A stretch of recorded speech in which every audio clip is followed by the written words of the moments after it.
Hello guys, तपाईहरुलाई मेरो edtech आदित्यको नयाँ भिडियोमा स्वागत छ।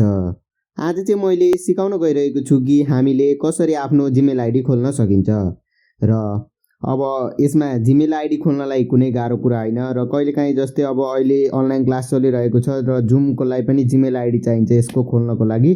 त्यही कारण चाहिँ अब हामीलाई जीमेल आईडी चाहिँ अहिलेको डेटमा चाहिँ एकदमै इम्पोर्टेन्ट हुन गइरहेको छ। द्याट्स वाइ अब हामीलाई पनि सिम्पल कुरा हो, त्यही भएर बुझ्न जरुरी छ। त्यही भएर चाहिँ मैले अब जीमेल आईडी हामीले आफैले कसरी खोल्ने, घरमै बसेर, केही गाह्रो छैन।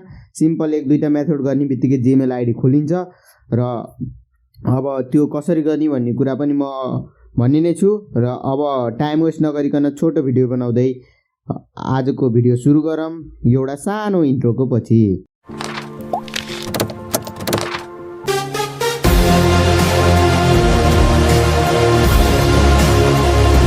र अब इन्ट्रो भइसकेपछि चाहिँ अब तपाईहरुले के गर्नु भन्दाखेरि यहाँ तल क्रोमको छ, क्रोमको अप्सन जस्तो छ, यहाँ तल हेर्न सक्नुहुन्छ। यहाँ यता है, यो र तपाईको जता पनि क्रोम छ यतापट्टिबाट क्रोम भएको ठाउँबाट खोल्नु होला। म चाहिँ यहाँ फोटो यही छ, म त्यही भएर यो खोलिहालेँ।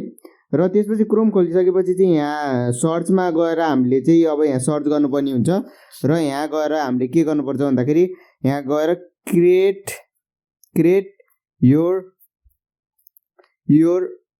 Google account, create your GOOGLE Google ACCOUNT account, create your Google account भन्ने क्लिक गर्नुस् र यसलाई अब यहाँबाट सर्च गरिदिनु। तपाईकोमा जस्तो छ सर्च गर्ने अप्सन, यसलाई मेरो चाहिँ यहाँ तल यहाँ देख्न सक्नुहुन्छ, यहाँ नीलोले आएको छ, यसलाई म सर्च गरेँ र सर्च गरिसकेपछि यहाँ क्रिएट योर गुगल अकाउन्ट भनेको छ। यो सुरुकोमा हामीले चाहिँ क्लिक गर्ने हैन, किनभने यो गुगल एडसेन्सको लागि हो सुरुको चाहिँ। त्यो हामीले बुझ्न पनि जरुरी छैन अहिलेको लागि। तर हामीले चाहिँ यहाँ तल देख्न सक्छौं कि सेकेन्ड नम्बरमा यहाँ आएको छ https://accounts.google.com sign-up भनेर लेखेको छ, साइन अप। त्यसमा क्लिक गरिसकेपछि यो हामीले क्लिक गर्नुपर्ने चाहिँ यसलाई यहाँ अहिले सबभन्दा माथिको छ नि, माथि यसलाई नै क्लिक गर्नुपर्ने हो। यो हाम्रो यो यदि माउस पोइन्टर अहिले मैले देखाउँदाखेरि देखाउनु भछ भने चाहिँ देख्नु भछ भने त्यो सजिलो नै भयो। नभए चाहिँ म अहिले एडिटिङ गर्दाखेरि यो कहाँ क्लिक गर्ने भनेर त्यसमा रातो कलरको बक्सा लगाइदिन्छु र अब त्यसलाई नि क्लिक गरौँ। क्लिक गरिसकेपछि हामीसित यस्तो इन्टरफेस पनि आउन सक्छ र अरु जस्तो सुकै आउन नि सक्छ हैन। अर्को एउटा पनि आउँछ पासवर्ड के राख्ने कसरी गर्ने भनेर। तर हामीले जस्तो यो नाम राख्ने ठाउँ आए पनि हामीले राख्ने चाहिँ यसरी नै हो। अब यहाँ हाम्रो फर्स्ट नेम भनेको छ, यसमा गएर चाहिँ हामीले के गर्नुपर्छ भन्दाखेरि फर्स्ट नेम भनेको ठाउँमा गएर आफ्नो नाम राख्नुपर्ने हुन्छ। अब मेरो केसमा चाहिँ अब मैले आफ्नो च्यानलको नाम राख्ने छु, त्यही भएर मैले एडी लेख्दिए। र अब लास्ट नेम भनेको थर हैन, थर राख्नुपर्ने हुन्छ यसमा। र म आदित्य नै राखिदिन्छु हैन, आदित्य राख्दे। तर यहाँ चाहिँ अब यो आदित्य थरलाई चाहिँ यसले एक्सेप्ट गर्छ कि गर्दैन थाहा छैन हैन, तर गर्नुपर्ने हो। र यदि तपाईहरुको नाम तीनटा छ भने जस्तै एडिटेक आदित्य छ भन्ने हैन, अब आदित्य मात्रै भने भए त हुन्थ्यो, तर मेरो नाम पनि एडिटेक आदित्य तीनटा छ, त्यही भएर टेक लेख्दा चाहिँ माथिपट्टि लेख्नु होला एडिटेक हैन। यो गर्नाले के हुन्छ भन्दाखेरि जस्तै अब तपाईले आफ्नो गुगल आईडी खोल्नु भयो हैन, अनि त्यहाँ माथितिर नाम लेखाउँछ सर्ट फर्ममा के, जस्तै गुगल अकाउन्टको अब आफ्नो पुरै जीमेल एड्रेस चाहिँ लेख्दैन, तर नाम मात्रै लेख्दा चाहिँ यो एडिटेक नै लेखिदिन्छ कि। फर्स्ट नेममा तपाईले जे लेख्नुहुन्छ नि त्यो सुरुमा आउँदाखेरि यही नाम लेखेको हुन्छ। अब मैले भनेको अहिले बुझ्नु भएको छैन होला र म अहिले चाहिँ अब प्र्याक्टिकली गरेर देखाउने छु अहिले गुगल आईडी यसमा नि खोलेर, र यो एडिटेक माथि लेख्नाले के फाइदा भयो भनेर। र यदि तपाईको दुईटा मात्रै नाम छ जस्तै एडिटेक मात्रै छ भने नि माथि एडी फर्स्ट नेम भनेको ठाउँमा एडी, लास्ट नेम भनेको टेक। तर अब हामीले बुझ्दाखेरि अब सिम्पल भाषामा भन्न पर्दा चाहिँ यो फर्स्ट नेम भनेको ठाउँमा आफ्नो नाम राख्ने, लास्ट नेम भनेको ठाउँमा आफ्नो थर राख्ने। र यसरी नै यहाँ तपाईहरुले यहाँ अटोमेटिकली यहाँ जीमेल आईडीको नामहरु हुन्छ नि @gmail.com भन्दा अगाडिको नामहरु यहाँ गुगलले आफै दिन्छ। यो यदि चाहिदैन भने चाहिँ तपाईले अब आफ्नै नाम राख्न चाहनुहुन्छ भने चाहिँ यसलाई अब काटेर अब जस्तै अब आफ्नै नाम जस्तै एडिटेक आदित्य मेरो पुरै भयो हैन, यसमा नाम लेखिदिनु। अनि नम्बरहरु एउटा दुईटा हाल्दिनु, जुन हान्दिनु नि हुन्छ। म चाहिँ अहिले त्यतिकै हान्दे। एक्सेप्ट गर्यो भने यसले लियो भने चाहिँ यो नाम लियो भने त ठीक छ, लिएन भने पनि यसलाई हेर्दै गरौँला। अब भयो हाम्रो पासवर्डको कुरा। र पासवर्ड चाहिँ अब तपाईहरुले पासवर्ड पनि अब आफ्नो मर्जीले राख्न सक्नुहुन्छ हैन। जे चाहियो जुन चाहिँ तपाईलाई सजिलो होस् र यदि पछि केही काम गर्न परेको बेला याद होस्, त्यति नै इम्पोर्टेन्ट छ।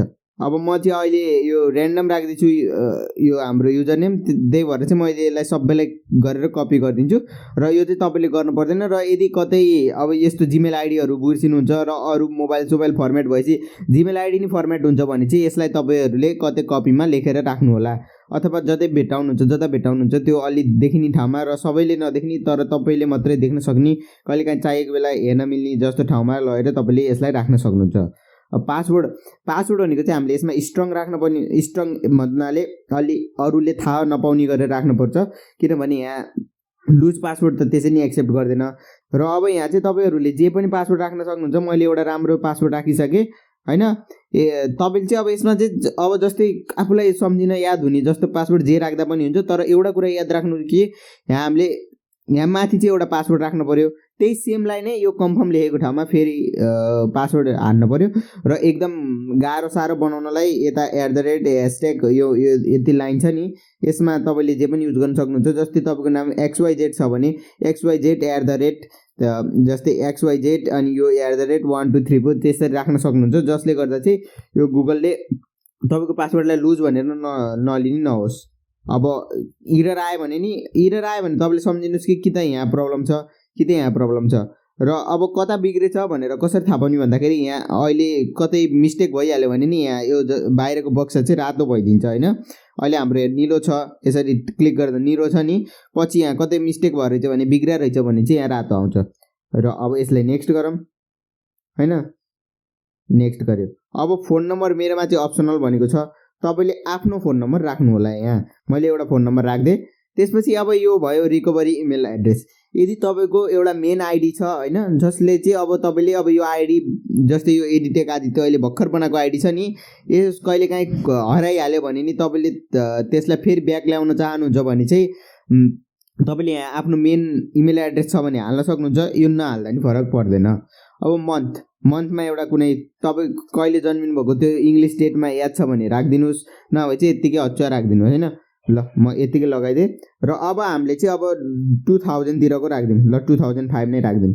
अब जेन्डर तपाईँ केटी हुनुहुन्छ भने फिमेल लगाउनुहोस्, नभए मेल लगाउनुहोस्। म मेल, त्यही भएर मेल लगाएँ हैन। त्यसपछि अब यहाँ नेक्स्ट गर्छु।